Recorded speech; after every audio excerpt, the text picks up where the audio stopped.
of July 2021. This meeting is called to order. We will start with our chaplain prayer and pledges, and we have someone new joining us this morning as our new chaplain. Please come on up and lead us.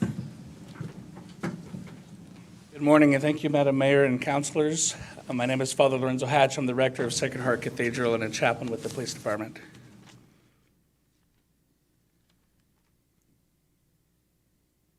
Heavenly Father, we come today asking you for guidance, wisdom, and support as we begin this meeting. Help us to engage in meaningful discussion, allow us to grow closer as a council, and nurture the bonds of community. Fill us with your grace, Lord God, as we make decisions that might affect the residents and visitors of the city of San Angelo, and continue to remind us that all that we do here today, all that we accomplish, is for the pursuit of the greater glory of you and for the service of humanity. We ask these things in your most holy name. Amen. And if you'll please join me in the Pledge of Allegiance. I pledge allegiance to the flag of the United States of America and to the republic for which it stands, one nation, under God, indivisible, with liberty and justice for all. Honor the Texas flag. I pledge allegiance to thee, Texas, one state, under God, one and indivisible.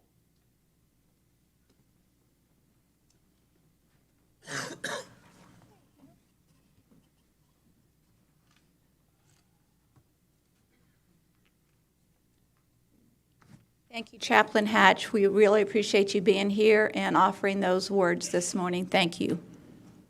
We will now go into our proclamation and our recognitions. Today we have a recognition of Council Member Larry Miller and Council Member Harry Thomas' role in the 2021 American Legion's Memorial Golf Tournament. So if you will come forward, I will present you with these certificates. Brenda, we would like to know their score, too.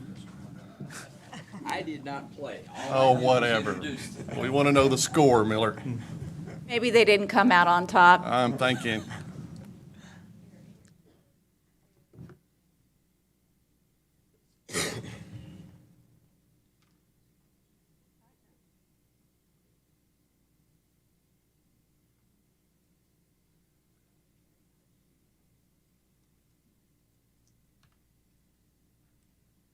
I think it's one of those things they play in the 80s, but if it gets any hotter, they don't go out. If it had a prize for last place, I might play. Don't write down anything more than a triple bogey.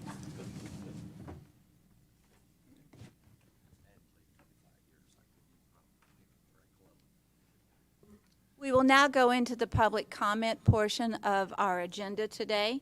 Issues or concerns not on the regular agenda may be raised by the public at this time. Citizens should speak from the podium, address all comments to the dais, begin by stating their name and address or single-member district number, and limit their remarks to less than 3 minutes. Do we have anyone in the audience today who would like to offer public comment? Seeing none, we will move on to the consent agenda. Larry, do you have anything you'd like to pull from the consent agenda? No, ma'am. Lane? No, ma'am. Harry? No, ma'am. Tom? No, ma'am. Tommy? Oh, ma'am. With that, may I ask for a motion for approval of the consent agenda? So move. Second. So moved by Harry and seconded by Tommy. Any public comment concerning any items on the consent agenda? With none, we'll take a vote. All in favor, say aye. Aye. With no nays, the motion passes the consent agenda passes 6-0. We will now move into our regular agenda. Comments regarding items on the regular agenda may be made by the public when each item is discussed as outlined above. Applicants, proponents, and appellants are accepted from the time limit above and must limit their remarks to less than 5 minutes. So the first item on the regular agenda is consider approving a proposal to allocate the 2021 CDBG and home grant funds for programs and projects and authorizing the city manager to execute the applications, required certifications, related documents, and annual funding agreement for the approximate allocation of $696,269 of CDBG and $333,605 for the home grant funds. Bob, you're on. Good morning, Council. The annual CDBG and home grant projects and programs are tied to the goals and objectives identified in the 5-year plan that Council approved last year. It includes housing rehabs, home buyer assistance, emergency repair, new home construction, and tenant-based rental assistance. You want to go back to that first screen, Bob, if you don't mind. Okay. I think I know how to do that. So if, for example, we said we're only going to build 10 new homes this year, that money can be reallocated to the other areas, particularly to additional homes that might need rehabilitation? We do have discretion to move our funds around within the program, as long as it doesn't exceed the 20% mark. Then it becomes a substantial amendment, and then we do have to do some things. But otherwise, the answer is yes, we can. Because for this being a 5-year goal and knowing that life changes annually and things happen, I would assume that we would want to reevaluate on an annual basis whether we need more rehab versus new homes. Absolutely. And we do that during our public meetings, during our windshield surveys we take. Absolutely, we do. Okay. Here's a graphic depicting the funding trend over the years. We saw a steady downturn in the 10-year span from 2005 to 2015, during which we had to cut housing division manpower. We had to go from 8 to 3. We cut program coordinators, construction crew, and my admin assistant. That is, the funding was reduced from the Yes. federal government, That is correct. not from the city of San Angelo. That is correct, and we have to adjust accordingly so we can keep our programs going. Funding has stabilized with a bit of an upward trend over the last several years, so that's a What does positive. several mean? That's not a number. Well, since 2015, you can see that the line going up. Here's our proposal for the home grant. We're asking for $31,860 for administration, $71,745 for down payment closing costs for first-time home buyers. Excuse me. $75 for tenant-based rental assistance, and $155 for new construction. Okay, so you said for the past several years, the money's gone down, so on the administration piece of it, that is the reduction in staff levels? No, From ma'am, 70 the 75. Okay, so what is that? The 75 was, they actually, during the COVID period, they increased the cap for administration, and we took advantage of that. Now it's back to 10%. So when you say you took advantage of that, what does that mean? We earmarked the allowable amount of funds for administration. And how do we use that? Because, We use it to pay staff. We use it for things like equipment, vehicle maintenance, just the traditional administration cost expenditures that most divisions, more departments have. okay. Yes, Harry, please. Bob, I think one of these slides just before this showed that you had a reduction in staff since 2005 from 8 to 3. Is that correct? That is correct. Now, those 3 individuals basically work through the federal money that we get for these home funds and those items. Is that That is fair? correct. They get paid through these grants. Okay. They're not general funded individuals. So we have to act like a 501c3 for the most part.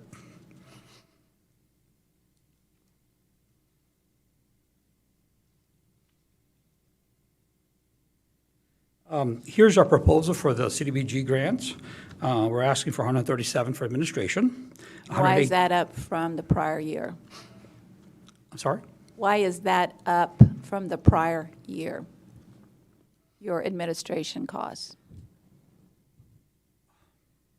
I believe that we used, let's see,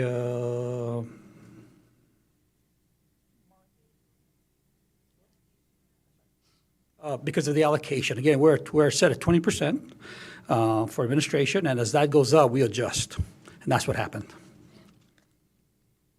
We're asking for 118 for rehab program delivery, 144 for siding and paint for our Blitz program, 115 for housing emergency repairs, 136,000 for debt payment for the Section 108 Don't loan. talk to me about that debt payment.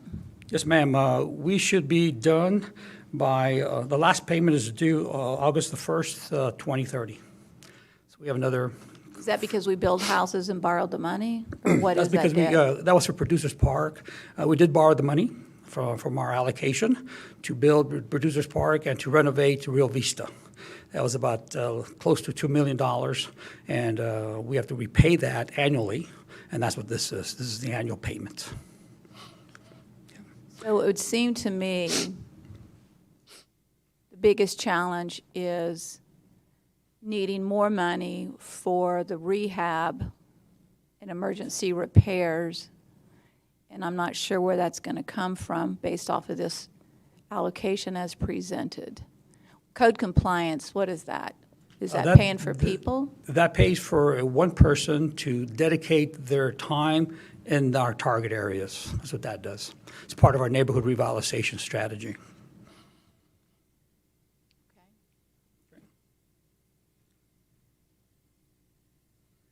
In addition to the CDBG and home-funded housing programs, division staff oversees and manages other activities funded through other sources. It includes indigent cremation, homeless emergency sheltering, continuum of care rapid rehousing program. It's a grant through the Texas Homeless Network, subrecipient oversight, grant management, and of course, rental mortgage assistance through the CARES Subrecipient Act. oversight. I'm sorry? What's subrecipient oversight? Some of our home funds, we actually have subrecipients. We have to monitor them monthly and annually, and they provide us reports. We send those to HUD. We kind of manage, make sure they're doing what they're supposed to be doing based on the funds we give them and based on our contract we have with them. So that's what that is. And if you recall, we did get CARES Act funding throughout the year.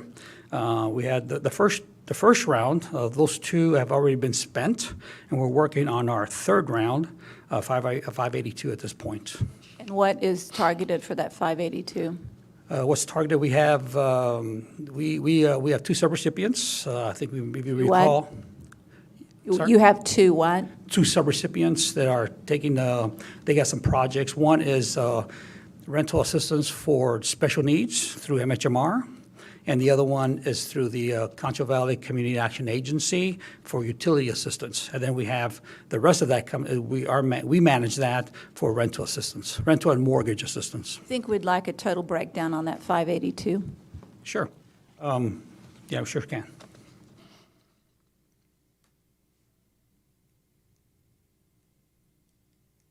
And basically, if council approves the allocation proposal, we'll populate the annual action plan and we'll send that to HUD. And we're asking for approval. Do I have questions for Bob from council? No questions? Then do I have a motion for approval? So moved. Is there a second? Second. A second by Tommy. And I still want that 582 broken down Yes, ma'am. for the council. Do. Any public comment? No public comment. We'll take a vote. All in favor, say aye. Aye. None opposed. Motion passes 6-0. Item B, first reading and public hearing of an ordinance amending Chapter 5, Business and Commerce, Article 5.02, Alcohol Beverage Regulations, Section 5.02.005, sale, possession, or consumption in Texas Bank Sports Complex, the Rio Concho Sports Complex of the city's Code of Ordinances, to include all areas of Texas Bank Sports Complex, including the parking lot, unless sold by contracted concessionaire. And Brent, you're on. Good morning. Obviously, I'm not Mr. White. I'm a little Yeah. bit taller, but good morning, Mayor, Daniel, council members. So last month, we brought in 3 separate options and was guided by council to come back with what was option 2, to include the parking lot, the park, and all areas of Texas Bank Sports Complex to be added for the no alcohol ordinance. So that is what we are here today to seek approval of. We did talk to the Park and Rec Board and many other people since the last meeting, and there's kind of mixed feelings about it from a lot of the people that I've discussed it with, one being the campers, another one being, if they can't do it in the parking lot, what's going to stop them from crossing Bell Street and doing it at the park that's right there with the parking lot that goes along the river? Well, they'd have that option. Yes, ma'am, they would.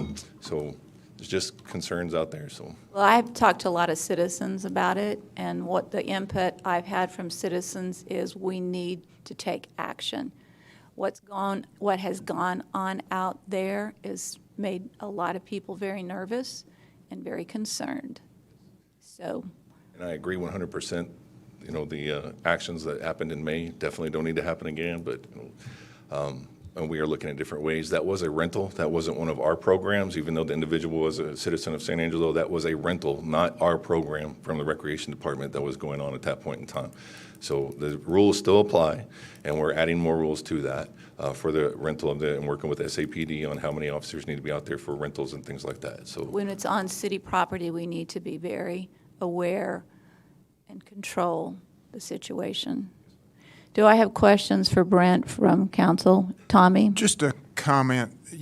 Since you've come to us with this, seeking a change, you're no doubt going to monitor this on a go-forward basis. If we need to make some other changes, obviously you can come back to us. So if this turns out to be way too much overreach and you hear, you start losing business, then you can come back to us and say, maybe we need to tweak this. So to me, this isn't a final. It's just An attempt. Yeah, it's an attempt to put a little more control on what has gone on in the past. So, Sir.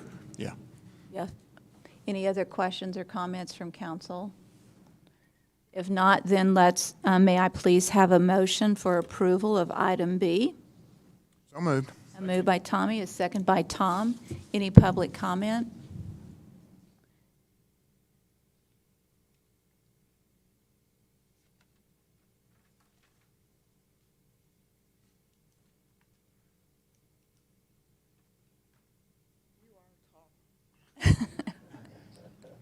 Good morning. Good morning. I'm Lori DeCello, the Chair of the Parks and Recreation Board.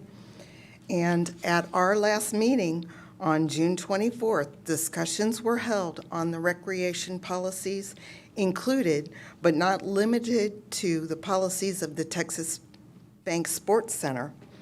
The three choices were proposed were no change to the ordinance, changes to this ordinance to extend the area to include more, and 3, which we understood as council's choice, which is to include all the park inside its boundaries. No action was taken as those in attendance did not like the choices as presented. Some felt that this ordinance amendment was made too quickly and our board was not able to evaluate any other options.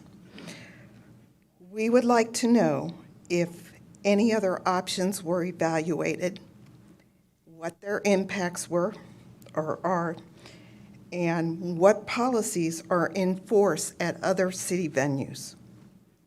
Thank you very much. Any other public comment?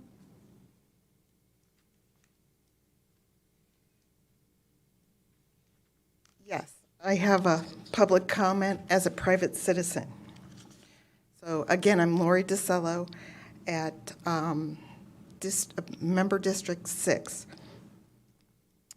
I believe that the rental agreement changes could be made to make the reserving party accountable for the participants' and spectators' behaviors. It is also my understanding that a certain renter has made changes to their tournaments that restrict their participants in a similar fashion as this proposed change. Isn't that better than making more rules or law changes, as these law changes may not help with their enforcement? It only seems to restrict our freedom of choice. Thank you. Thank you. Any other further public comment? With none, we'll take a vote. All in favor of approving item B, say aye. Aye. Any nays? With none, motion passes 6-0. Item C, first reading and public hearing of an ordinance for CP 21-03, an amendment to the City of San Angelo's comprehensive plan, changing certain lands from the neighborhood to the commercial future land use on property located at 404 and 412 Prizer Street.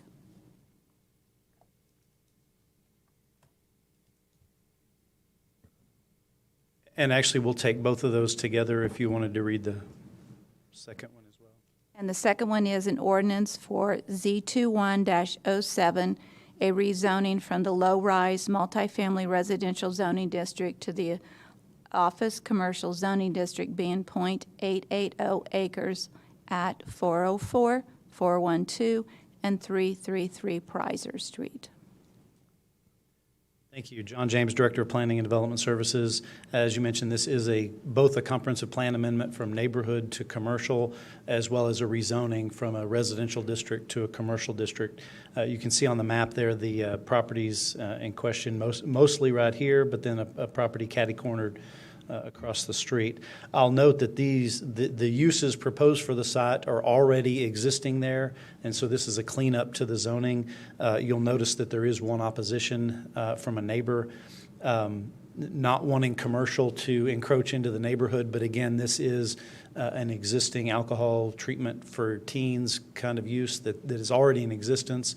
But it's been in existence in the multifamily zoning for some time. How was it allowed to be in a multifamily zoning for a long time? I believe it just predated the requirements there, and so now they're wanting to clean up. They're changing hands from one organization to another that's going to be running, and so they wanted to make sure it's legal, on that property instead of just non-conforming, which would still allow it to continue.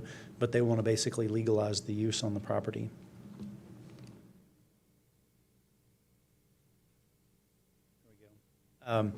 As you can see here, this Emmerich Street is kind of a pretty stark line there where, everything to the west is designated commercial. Everything to the east there is designated neighborhood. This would just be a slight encroachment into that area. As you can see, this area, the one property is already planned for commercial, so it is adjacent to a larger area planned for commercial. But as you can see on the right, it is multifamily zoning currently. A lot of the homes in the area are single family, but again, it is zoned for apartments and that kind of use. You can see a little bit here and here that there are non-residential zonings close by. And again, we did send out our notices. We received the one opposition there. You can see right at the edge of the 200 feet. And their basic comments, we received that late, so it's not in your packet, but basically was the desire to keep the area residential. Ironically, this person is in the area that's already planned for commercial rather than being in the larger residential area off to the east. So all of the green is currently residential? No, on this map, the green are just the properties that received notices. But how many of those are residential is my question then? I couldn't tell you how many of those. If we go back to the previous, I'm not sure what I did. John's through. He's done. He is done. What was your statement? John's done. Oh, nope, he's back. There we go. It'd be nice that we don't have the map zoomed out larger, but you can see here that, these are all residential adjacent, and it looks like those are residential as well. So, it is largely a residential area, but this is a small-scale treatment facility in a residential type structure. So it's not like it's a convenience store or something like that. It is a. But when we change the zoning, would it allow for a business such as that? It could. You're right. It could. If that goes away, it could be a more intense business. Although we are proposing the zoning to neighborhood commercial, the name implies that the uses allowed in neighborhood commercial are intended to be compatible within or adjacent to neighborhoods. So it's not a general commercial or heavy commercial zoning. So we believe it is still So appropriate. it's still controllable. Right. I won't read through all the rationale, but basically ahead, what read I've through just said, it is a transition area. It's right next to commercial. And so it's just a slight extension of an existing commercial area rather than it being sort of right in the middle of a neighborhood. It is a needed facility, and like I mentioned, it's already operating at that location. And it is, as I mentioned, this neighborhood commercial is the least intensive zoning district that would allow that use. Staff's recommendation is to approve both the plan amendment and the rezoning, and the Planning Commission also unanimously recommended approval. Do I have questions for John from council? With none, then do I have a motion for approval? So move. So moved by Harry, seconded by Second. Tommy. We got a lot of activity on I this was going to left-hand say, side. yeah, Harry and I are the only ones at the meeting today. So with that, is there any public comment? With none, we'll take a vote. All in favor, say aye. Aye. With none opposed, motion passes 6-0. We'll move to item D, first reading and public hearing of an ordinance for Z20-03, a rezoning to the Central Business District zoning district from the general commercial, heavy commercial, office commercial, light manufacturing, office warehouse, and low-rise multifamily residential zoning districts, generally located north of West Harris Avenue, east of Santa Fe Park, south of West 4th Street, and west of North Chadbourn. Thank you. Again, John James, Director of Planning and Development Services.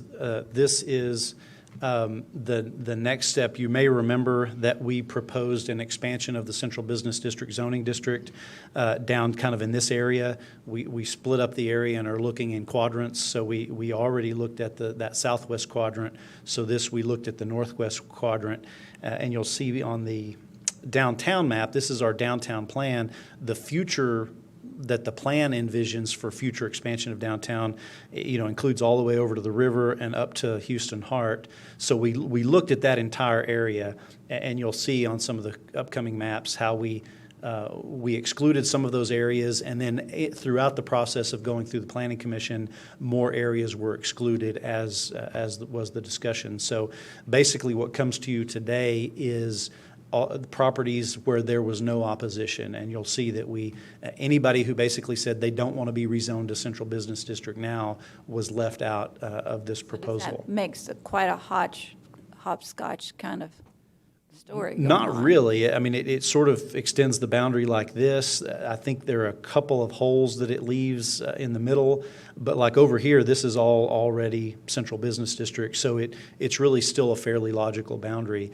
But as you'll see, like this little spot there, that sort of sticks out, but that was a property owner who actually we didn't include, and they came to us and said, hey, I want to be included.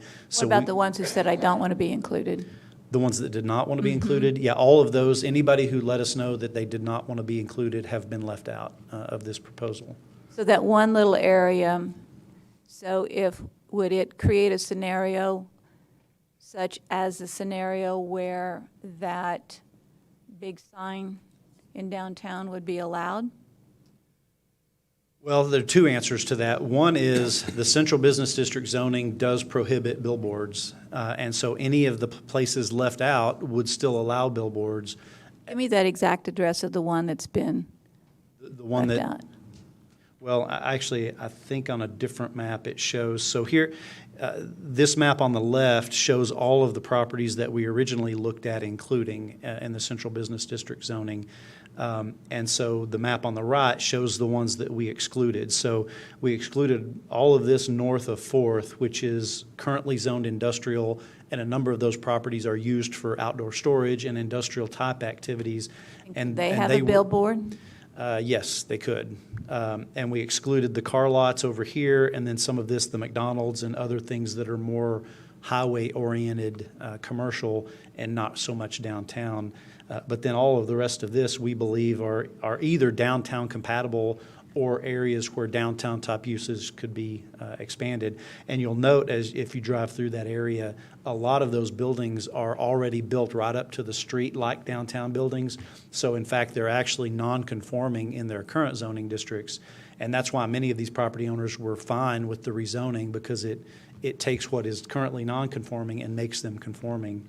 And as you know, the central business district allows a lot more range of uses, in addition to not requiring parking and reduced standards like building setbacks and things. So it, unless you're doing something like heavy commercial or industrial type uses, the central business district actually allows more flexibility for development and redevelopment of those properties. You have the one marked added Palmer properties. Talk about that. Yeah, we initially excluded that, but that's a property that, in talking with Mr. Palmer, they ultimately decided, because of the building setbacks allowing them to build their building closer to the street and what they're proposing on the property, the central business district zoning actually worked better for them. So originally, he asked all of the Palmer properties to be excluded, but then after looking at it, he said, well, that one let's add back in. So we went ahead and did that as well. Does that include the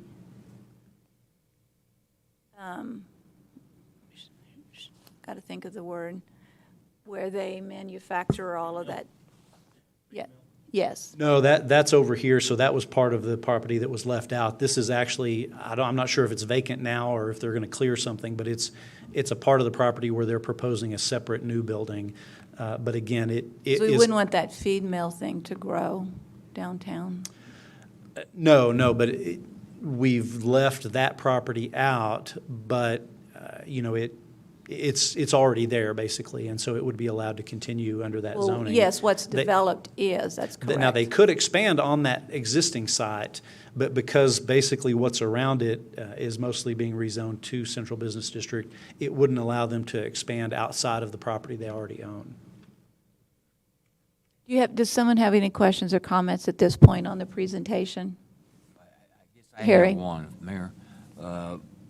So if there was a way that Palmer decided to move the feed processing area to another property in the community, would we automatically try to get that property owner then to come into the central business district? Personally, I don't think it needs to be downtown, but it's been there for such a long period of time, I'm not sure you're going to do anything.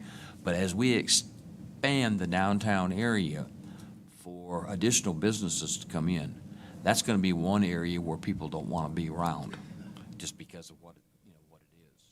So, Yeah, I think definitely if they were to move out, we would definitely look at rezoning that to Central Business District so that whatever redeveloped there would be consistent, more consistent with the downtown. Again, that was kind of the back and forth in this. Our long-term plans that is in our adopted comprehensive plan has that whole area up to the freeway as part of downtown, but there's a lot of heavy commercial and industrial type businesses there already, and so that's the question of timing. And I think we're comfortable saying that this 4th Street is a good boundary to say, let's allow movement of the CBD to that point, allow the industrial and heavy commercial uses to continue. But over time, maybe 20 years from now, or at some point, we might look at it again and say, okay, now it's time for We're way behind the those. curveball on getting a historic district established. And as you know, we got a grant last year to hire a consultant to do a historic downtown district study, which is being finalized. In fact, we were required by the state to complete that by September 1st. And so we're expecting the final document probably this month. And then that they will make recommendations on a boundary of a historic district. Although with that, we're focusing more on kind of the core downtown, Concho and out a few blocks in either direction from that. In terms of a historic district, we're really not looking at this far. But I want to go back to your earlier question. I said I had 2 answers. I only gave you the first one. The second one is, although these areas would allow billboards, we're also looking at, and it's been tabled at the Planning Commission, but it should be coming to you fairly soon, is expansion of that downtown design district. And that would also prohibit billboards and require development in this entire area to go through a historic or a design and historic review, either through the DHRC. Don't we need to be doing commission. that at the very same time that we're doing this? Well, Because you're we- leaving a window open. Yeah. Well, we And did. in that window, someone will find the opportunity. We did bring these together, but like I said, the Planning Commission moved this forward.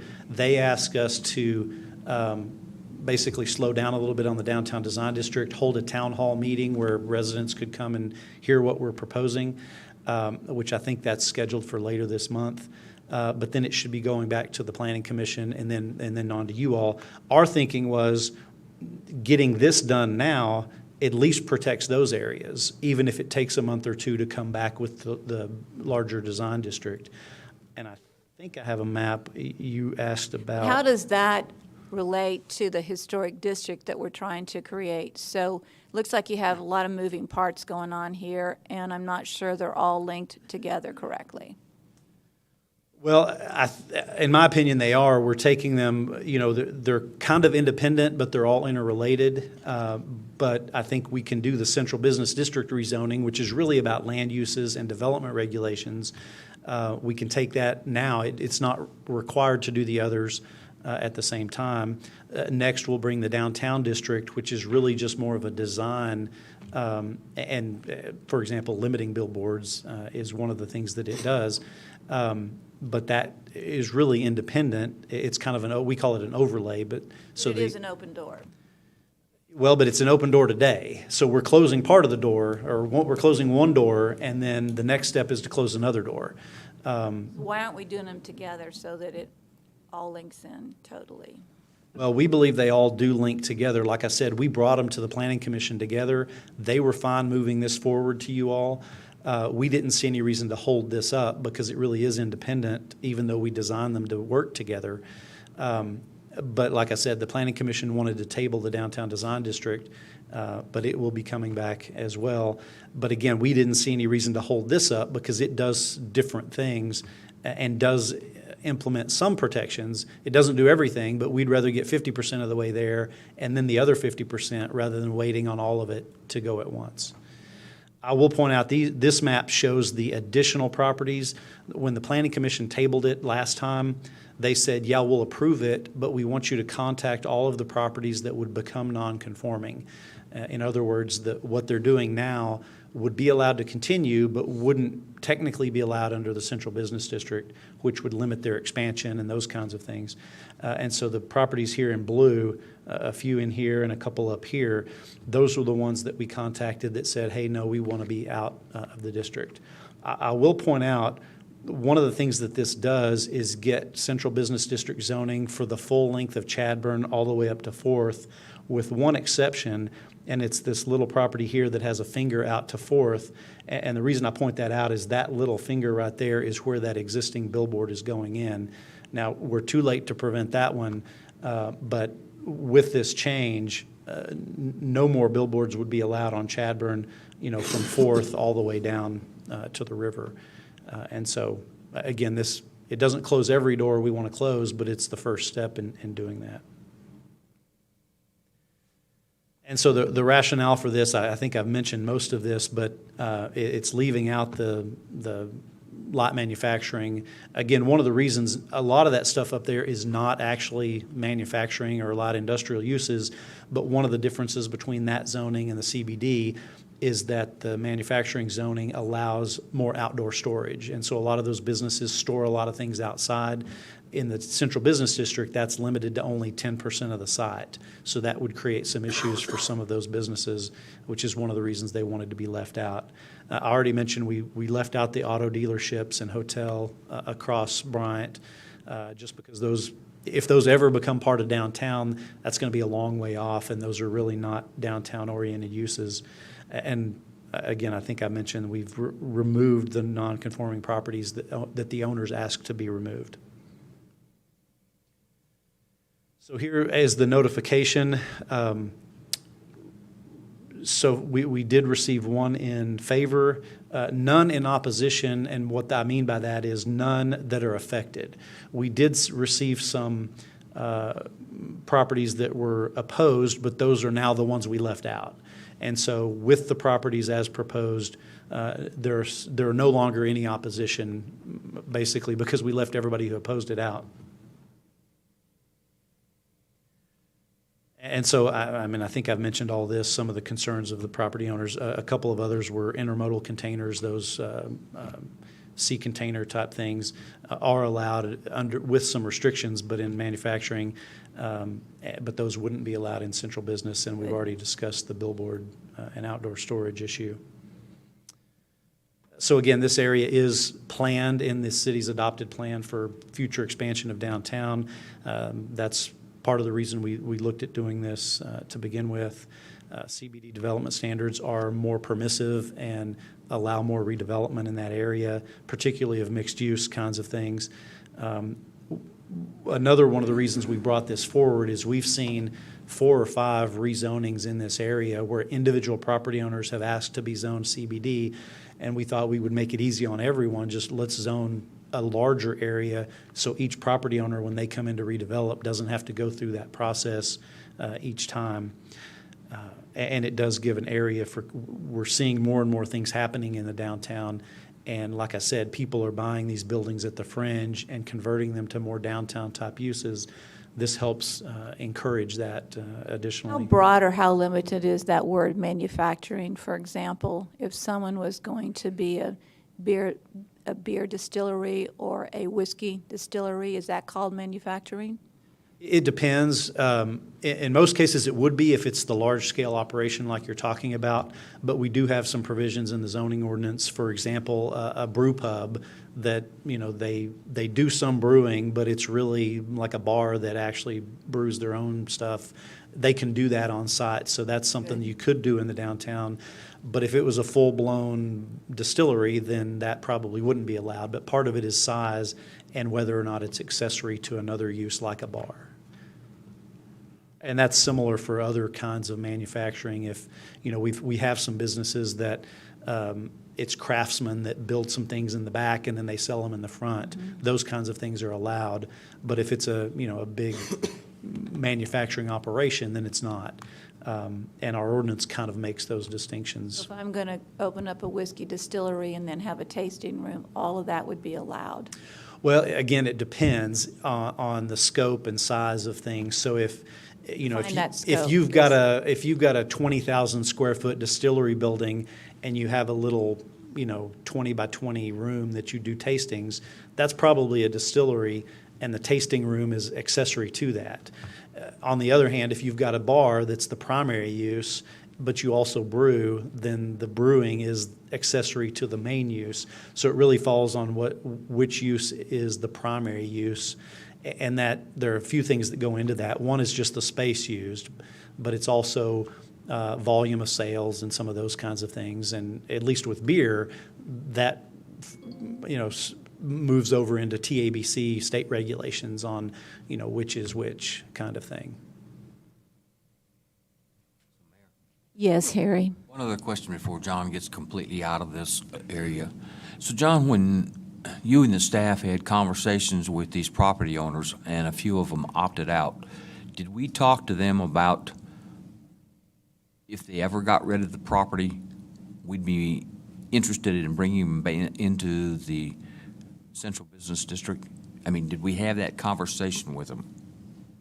I don't think we specifically talked about that. I mean, we talked with them about the pros and cons of going CBD. We also, reassured them that even if they went CBD, what they're doing today could continue, but it would limit expansions and some of that kind of thing. But and I should say, some of the property owners we contacted were okay with the change. Not everyone that would become non-conforming said, no, I don't want to be in. There were some that said, yeah, we're fine with that. As we move forward, what I guess I'm trying to ask, and see if I can rephrase this, is I'd like to take all those blue properties and make them red on your chart at some point in time in the future, because I think it's key to the success of the downtown area if we have the same standards for everyone. That's why I made the comment I did about Palmer. That's a good business, but I don't like it being right downtown. So, from my perspective, if that ever sold, I'd like to try to change that to the central business district and do what we need to do. And if the property owners know that up front, when they get ready to make a change, sell the property, do whatever, then they know that we're going to anticipate changing that property to central business district. Okay. Thank you, Harry. And actually, the only other thing I had was just that staff does recommend approval of this, and as I mentioned, the Planning Commission also recommended approval. Again, their recommendation was based on basically excluding anyone who wanted to be excluded, which is how we've brought it to you all. Are there further questions for John James? I got one, Brenda. What? Go ahead, Tom. John, so basically, we're just moving out a protective perimeter, correct? To protect downtown. Well, protect. Shutting some doors to make things cleaner. Yes, but also encouraging the redevelopment of those properties under downtown standards rather than heavy commercial or industrial type standards. All right, with that, do I have a motion for approval? So move. So moved by Harry. Do I have a second? Second. Second by Tom. Any public comment? With none, we'll take a vote. All in favor, say aye. Aye. Motion passes 6-0. We will move on to item E, first reading and public hearing of an ordinance amending the budget for the fiscal year beginning October 1, 2020 and ending September 30th, 2021 for capital items and grants. And Tina, you're on. Thank you, Mayor. Tina Dareski, Director of Finance. I have for you this morning a couple of budget amendments, the first one being to budget for the American Rescue Plan Act grant that the city did receive. We've received half of that to date. We're budgeting for the $16.6 million in revenue and for a placeholder of $8 million for the College Hills Drainage Project, as we discussed in the planning session. When the bids come back and are awarded by you, City Council, we will true that up to whatever the actual amount of the bid is so that the full amount of the project is available for them for use. The remainder of it will remain restricted pending council action. But we don't have that revenue yet. We do. We have a promise for the revenue, so we The $8 million. We have the cash in hand of half of that, about that's my point. 8.3, yes, ma'am.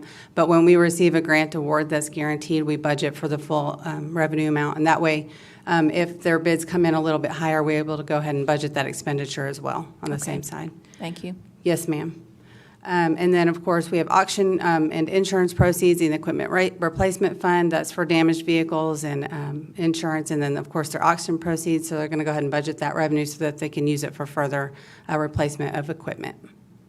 And that's all I have. I have a motion for approval of the budget amendments. Moved by Tommy, seconded by Lane. Any public comment? With none, we'll take a vote. All in favor, say aye. Aye. With none opposed, motion passes 6-0, sorry. We will now move into the closed session, of which there is none. So we will move into item 8, follow-up and administrative issues. A, consider items discussed in closed session, which there are none. B, notification that our next meeting, July 20th, 2021, will be in the east mezzanine of City Hall. It will not be in this room. And then we need a discussion of alternative dates for September 21, 2021. And why is that, Julia?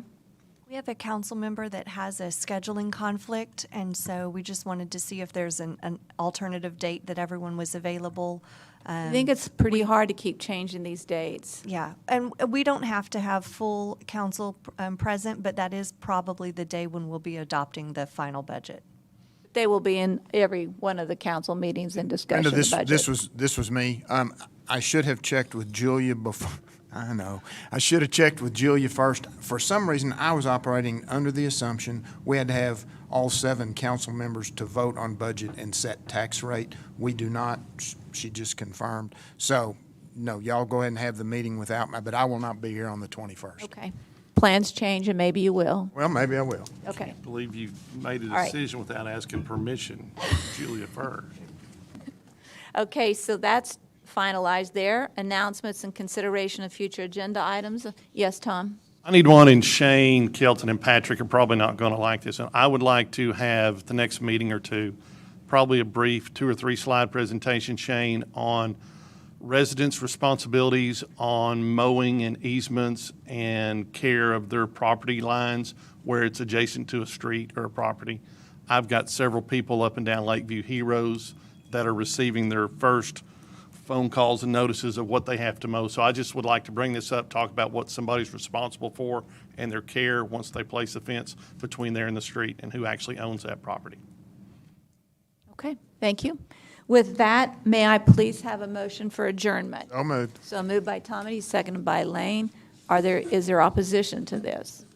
None. With none, we'll take a vote. All in favor, say aye. Aye. Passes 6-0. Our meeting is in fact concluded at 9:22 a.m. on July the 8th.